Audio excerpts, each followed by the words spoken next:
Tandaan niyo po, walang miyembro ng pamilya na habang panahon makakasama mo. Walang asawa na habang panahon makakasama mo. Walang magulang na habang panahon makakasama mo. Walang anak na habang panahon makakasama mo. And at the same time, wala din namang kapatid na habang panahon makakasama mo. Meron lang itinakdang panahon ang Diyos para makasama sila sa buhay mo. Meron lang itinakdang panahon ng Diyos para ma-enjoy mo yung mga panahon na makakasama sila. Bawat panahong kasama ang pamilya, pahiram ng Diyos. Bawat panahong kasama mo sila o bawat araw na kasama mo sila, kabawasan yon sa panahong makakasama mo sila.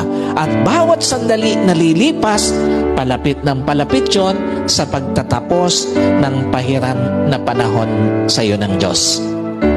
Kaya hindi dapat sinasayang panahon para sa pamilya, lalo na sa pagtataniman ng sama ng loob, lalo na sa pagkakait ng pagpapatawad, at lalong-lalo na sa paggagawa ng yaman.